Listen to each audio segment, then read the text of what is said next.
through them real quick. What are your thoughts on hate crimes legislation? How do you see the laws impacting the First Amendment, especially in regard to churches, pastors, and the like? I have voted consistently against all hate crimes legislation. People say, well, you're hate crimes against, gays and lesbians. I voted against that. I vote against it on the basis of race. I vote against some case of everything. We should not criminalize hate feelings. We should criminalize the actions that people take. And because someone does a despicable act because of a particular reason doesn't make the crime any worse, in my mind. The crime is what the crime is. The intent, criminalizing intent, is to me a perversion of, in fact, the First Amendment. And of course, no one should do I believe that, and you're talking about churches, pastors, other prophet groups, I suspect you're referring to with respect to what churches teach with respect to gay and lesbian and homosexual acts. And the answer is, this is one of the great threats to religious liberty. There is a war today going on between two rights. The rights to sexual freedom and the right to religious freedom.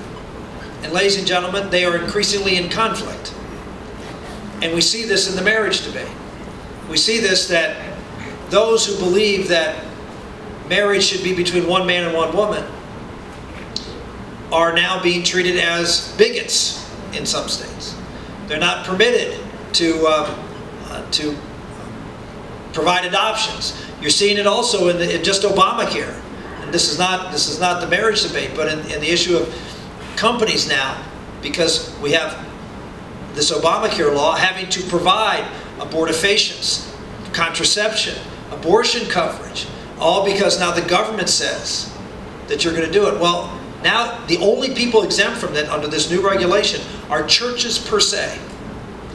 If you proselytize but if you are a mission of the church that feeds the poor, sorry, you have to have abortion coverage. Okay? If you're a school, a church school, abortion coverage. This is where, again, sexual liberty trumps religious freedom. It's in the issue of gays and lesbians, and it's the issue of abortion. Why? Because, look, there's two great threats to the left in America. The two great threats are, what are they? Constitution and religious freedom. Religious freedom and the family. Because that's where virtue is inculcated in this country. And they want to destroy both. They wanted to turn this country, families, into little pebbles of sand. It's just a reality. It's easier to control people when they're not bounded together and self-sufficient. It's easier to control when they're not self-sufficient and dependent upon government. Why do you think they don't really concerned about the destruction of the institution of marriage? Why do you think they provide all these benefits, very, very generous benefits, to folks who have children out of wedlock? Because it increases government dependency, right? And the bottom, I share this all the time when we're looking at, trying to turn the economy around. I say one way we can turn the economy around like this. We can almost virtually eliminate poverty in America. How can we do it? Let me give you a statistic. What percentage of two-parent homes, two parents and children at home, what percentage of those homes are in poverty in America? 5%. Single-parent homes, what percentage are in poverty? 30%. You want to eliminate poverty in America? Why don't we talk? Why doesn't anybody in America know that? Why don't we talk about this? Why don't we have a conversation about trying to rebuild the institution of marriage? Value it. Not try to destroy it and make it into something that's irrelevant or is for anybody or anything or any relationship, but value it for what it is, its intrinsic value of bringing men and women together in a stable relationship for the purpose of having children and nurturing those children for the next generation of America. That's what marriage is. That's why we give it a special privilege in society, because it does something very unique and special for society. That's why we treat it and elevate it. And we don't offer it to every relationship, because every relationship isn't as valuable to society as that relationship. Why don't we talk about how we can nurture families, how we can I'll give you one example, final thing. Chattanooga, Tennessee. I found out about this when I was in the United States Senate.